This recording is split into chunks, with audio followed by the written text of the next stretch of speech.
al Congreso Nacional una ley de expropiación del Grupo Vicentín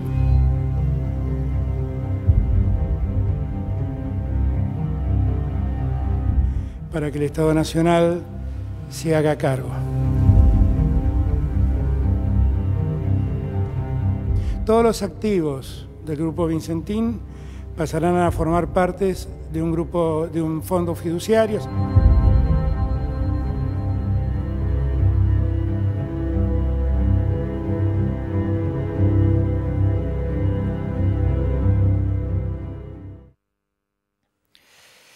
Nos vamos a meter en un trabajo muy completo alrededor de la situación de Vicentín, de la idea de Alberto Fernández expresada en la conferencia de prensa de la semana pasada.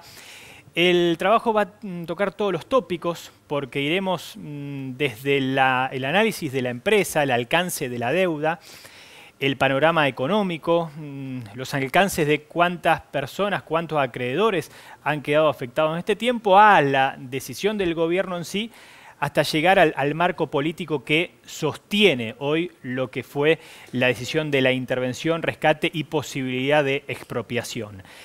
Tendremos números, tendremos análisis, tendremos, insisto, algún testimonio que puede clarificar, que puede ayudar a relacionar lo que sucedió con lo que puede llegar a suceder. Pero tenemos de entrada este informe que ha preparado la producción para empezar a entender el contexto, para ir desde lo histórico a lo rigurosamente actual. Vicentín se fundó en 1929 en la localidad santafesina de Avellaneda, en un contexto económico mundial marcado por el gran crack financiero. Los hermanos Pedro y Roberto Vicentín comenzaron a trazar el camino de una poderosa e influyente compañía. Sus primeras inversiones como empresa familiar fueron el algodón y la fabricación del primer aceite crudo que se mandó a refinar a Buenos Aires. En 1966, durante el gobierno de Juan Carlos Onganía, la empresa comenzó a diversificarse. Compró sus primeras tierras e incursionó en otros cereales y oleaginosas. Vicentín se proyectaba como una poderosa compañía en el mercado de granos. Los pequeños y medianos chacareros buscaban defender sus derechos en las ligas agrarias. El golpe de Estado de 1976 desarticuló la organización. Algunas de las denuncias por violación a los derechos humanos comprometieron a miembros del directorio de Vicentín. Durante la dictadura, la empresa afianzó su liderazgo. En los 90, con los inicios del auge sojero y la tecnologización industrial, Vicentín se consolidó como uno de los principales holdings de capitales nacionales. Aunque fue durante el kirchnerismo cuando la empresa se plantó en el mercado impulsada por el boom de la soja. El poder económico también convirtió a Vicentín en un jugador político. Fue una de las principales financistas de la campaña de Mauricio Macri desde 2015. También, durante el gobierno de Cambiemos, el grupo trepó al primer lugar de exportadores hasta que inesperadamente terminó en cesación de pagos y convocatoria de acreedores, pese a haber sido beneficiado con créditos millonarios otorgados por el Banco Nación. Todo esto ocurrió pocos días antes del cambio de autoridades nacionales. Ante una inminente quiebra que pondría en riesgo cerca de 6.000 puestos de trabajo, el presidente Alberto Fernández anunció la intervención de la empresa y envió un proyecto de ley para expropiarla. Estamos mandando al Congreso Nacional una ley de expropiación del Grupo Vicentín para que el Estado Nacional se haga cargo. Todos los activos del Grupo Vicentín pasarán a formar parte de un fondo fiduciario, serán parte de un fondo fiduciario y que le encomendaremos la gestión de ese fondo fiduciario a YPF Agro. En la ley de expropiación vamos a declarar a la empresa de utilidad pública, teniendo en cuenta que es una empresa además que se dedica a la producción de alimentos, en un momento donde post-pandemia para nosotros tiene una relevancia singular todo eso. Quiero darle tranquilidad a todos los trabajadores de la empresa que continuarán en sus puestos de trabajo. Las sospechas sobre fuga de divisas y encubrimiento de activos se hacen cada vez más fuertes. Una de las aristas a investigar por la justicia es si Vicentín simuló su situación de estrés financiero para fugar y lavar dinero. La discusión política en el Congreso será ardua. El Estado tendrá el gran desafío de apostar a la producción y a la generación de más empleo en un marco de transparencia y democracia. La deuda acumulada y los préstamos contraídos, sobre todo para acumular esa deuda, insisto, lo de ediciones anteriores, seguramente no terminen de explicar una posible expropiación. Llegará el momento de que pase el proyecto por el Senado y Cámara de Diputados, pero sí obligan a una investigación.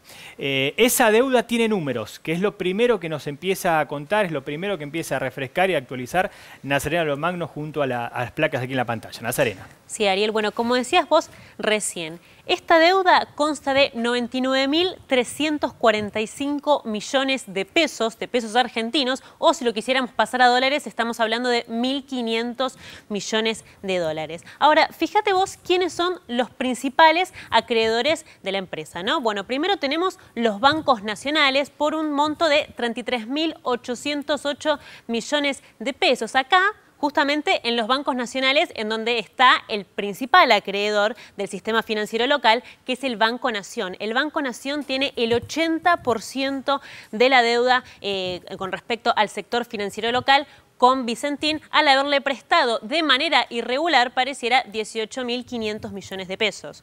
Continuamos ahora, mira, con los bancos internacionales, en donde hay entidades de Estados Unidos, de Holanda, de Francia, de Tokio, por 30.153 millones de pesos también, y con el Estado, particularmente con AFIP, por 9.550 millones de pesos también. No es solamente con bancos, sino fundamentalmente, si hablamos de quién está más afectado por la capacidad financiera de cada uno, a tantos y tantos productores agropecuarios. Claro, en realidad estamos hablando de un total de 2.600 acreedores, ¿no? Pero sí, como decías vos, el principal número, el principal porcentaje de estos acreedores son productores. Son productores agropecuarios que le vendieron a Vicentín su producto y Vicentín no les pagó. Entonces, bueno, una de las razones por la cual el presidente hablaba de la intervención era justamente para poder pagarles a estos productores argentinos que se han quedado esperando. Ya vamos a ir a las razones, a cómo empieza a caminar la intervención. El juez que entiende la convocatoria de acreedores aceptó la intervención, ahora tiene que resolver sobre un recurso de amparo presentado por los abogados de dos acreedores que hablan de inconstitucionalidad en ese pedido de intervención. Hay más de números, hay más de deudas como para seguir entendiendo puntualmente lo que decís del Banco Nación. Bueno, como decíamos acá, ¿no? La deuda actual es de 18.000 millones de pesos, como decíamos recién, y vos fíjate acá. Desde octubre de 2018 hasta noviembre de 2019, a Vicentín el Banco Nación le da este monto en forma de 72 préstamos. Y lo importante acá, lo que llama la atención, es que 28 de ellos fueron dados en noviembre del año pasado, una vez pasadas las PASO, y que ya sabíamos el resultado de donde que Alberto Fernández iba a ganar y que el gobierno de Mauricio Macri iba a perder. Eso es uno de los motivos que llama la atención en la causa, por qué se aceleraron, ¿no?, este otorgamiento de préstamos, que como decíamos recién, de los 72 préstamos en total, 28 fueron otorgados en noviembre, donde en un periodo de tiempo en donde ya se veía que Vicentín no podía pagar los préstamos que anteriormente se le habían dado y, sin embargo, se le facilitaron. Mientras desplegamos el planiferio, Lucía Isikoff.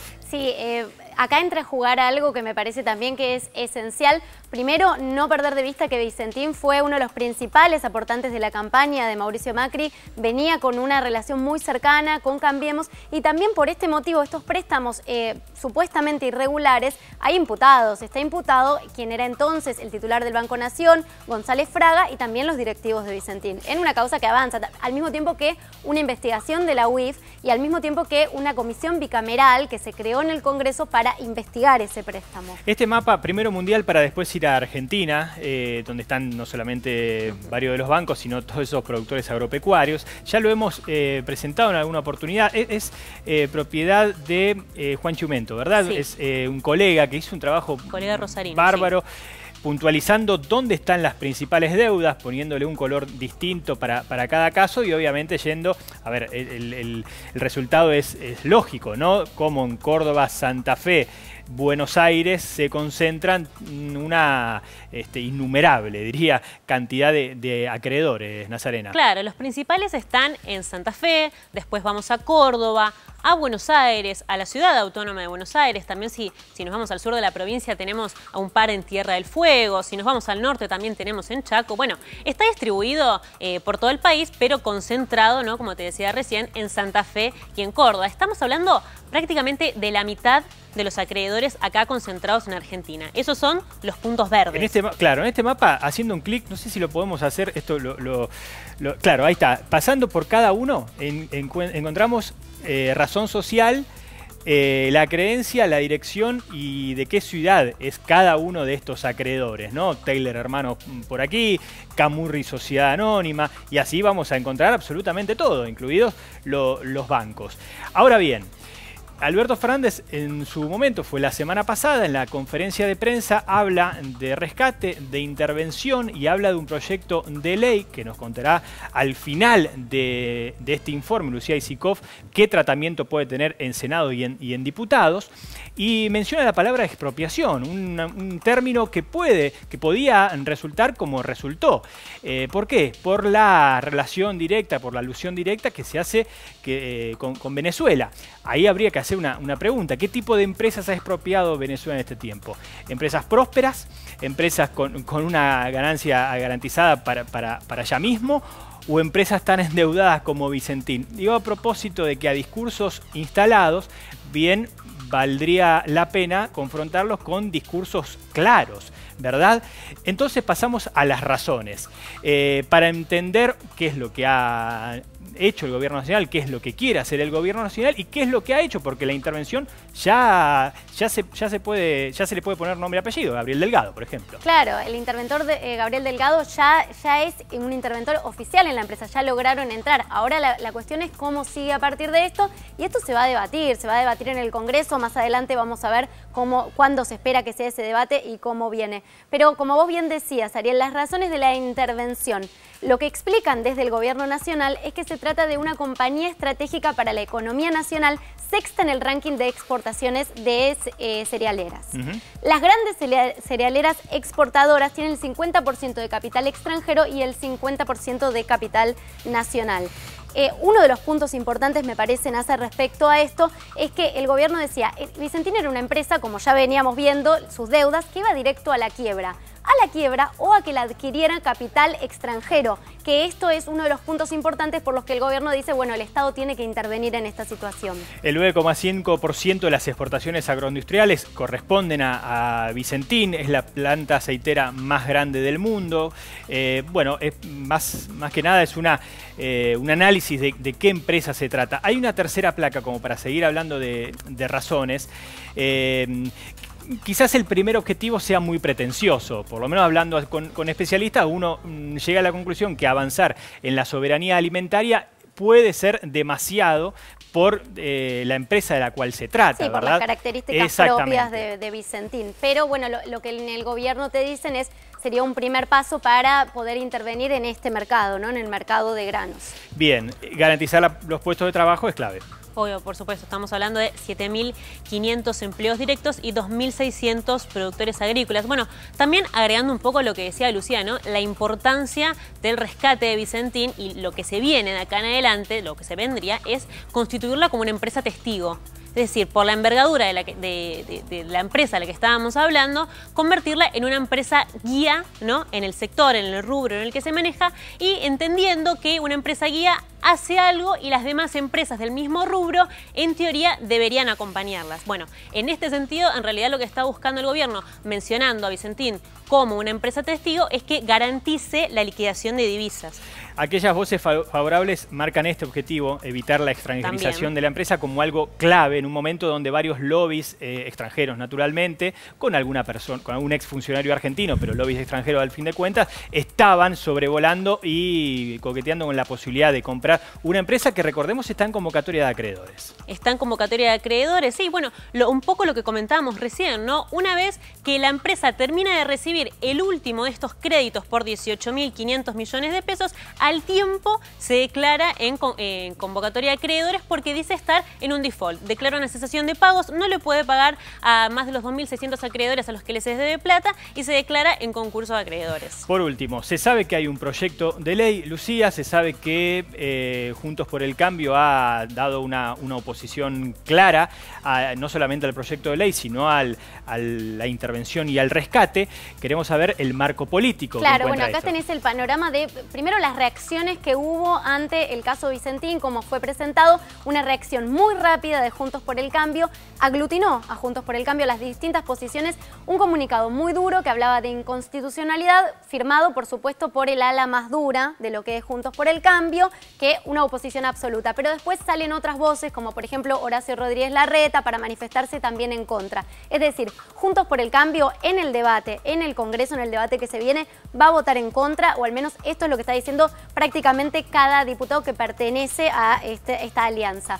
Roberto Lavagna lo ponemos como un apoyo crítico. Lo concreto es que Roberto Lavagna criticó la medida, pero al mismo tiempo, bueno, lo dejó, lo contamos acá cuando tuiteó Roberto Lavagna sobre esto, lo dejó como algo ambiguo, comparó con lo que fue YPF, el caso de YPF, dijo, bueno, no queremos que se haga de esta manera. Un apoyo crítico podemos decir, pero esto se traduce en que los diputados cercanos a Roberto Lavagna también votarían en contra, por lo tanto, el Frente de Todos tendría que empezar a buscar los votos en otro lado. Y después tenemos, bueno, estos son reacciones de toda la sociedad, ¿no? Las entidades agrarias tenemos posiciones dispares porque contamos acá también que la mesa de enlace con esto está partida, no hay una posición única en la mesa de enlace, es muy distinta a la posición de la sociedad rural que la posición que puede tener Federación Agraria, que hay más disputas adentro, o con Inagro, ¿no? Posiciones distintas. Bueno, y acá teníamos cómo viene el proyecto. El proyecto entra por el Senado. En el Senado está, te diría, casi garantizada su aprobación porque el Frente de Todos tiene mayoría, ingresaría entre este viernes y el lunes. La fecha es el viernes, pero esto sabemos, conociendo los tiempos, ¿no?, del Congreso, que se puede retrasar. Podría ser el lunes. Bueno, oposición favorable en el Senado. Diputados, posiciones repartidas, acá viene el debate y la negociación. Ahí van a tener un trabajo arduo Máximo Kirchner y Sergio Massa encargándose de garantizar los votos para que el proyecto pueda ser aprobado. Dijimos que a fin de año los préstamos contraídos por Vicentín del Banco Nación fueron lo que terminó acumulando una deuda de 99.000 millones de pesos, que un informe de la actual gestión del Banco Nación detonó esta situación, este panorama que hemos encontrado. Vamos a compartir la palabra del actual vicepresidente del Banco Nación, Matías Tombolini. Dice, a propósito de Vicentín, de los alcances del proyecto de ley, de la intervención y de las negociaciones, de las charlas previas a lo que fue el anuncio de la semana pasada.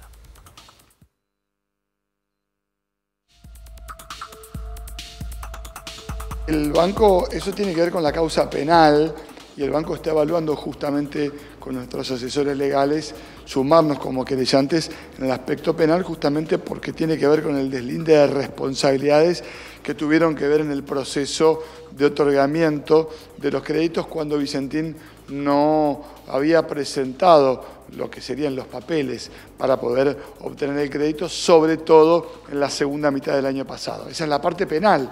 Pero claro, el banco hace foco en la parte que tiene que ver con el concurso, que es donde transita la deuda que tienen con todos nosotros, esos 18.500 millones de pesos que le debe Vicentín a todos los argentinos. Era una empresa de las exportadoras más grandes de la Argentina que se le venció la calificación en abril, se le extendió por 90 días hasta el mes de julio, y a partir de ahí, si vos vas a pedir una tarjeta de crédito y no tenés el recibo del sueldo al día, yo te tengo que decir, mira, somos amigos, está todo bien, pero tráeme el recibo y te presto. Bueno, sin los papeles en orden, entre agosto y noviembre, Vicentín dejó que le fueran venciendo los préstamos y acumuló deuda por más de 120 millones de dólares. Ingresaba a la liquidación de exportaciones cancelando préstamos que le volvían a otorgar por el mismo monto por la otra ventanilla. Y esto desde ya que es justamente el tema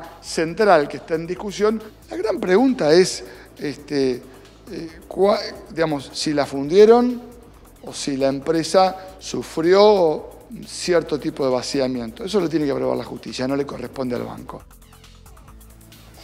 Exactamente, los datos pueden ser aportados por el banco y después tendrá que haber irremediablemente una investigación que ya comenzó a esa última gestión, anterior gestión del Banco Nación. Insistimos, por un lado la investigación judicial, por otro lado rescate, intervención y proyecto de ley de expropiación.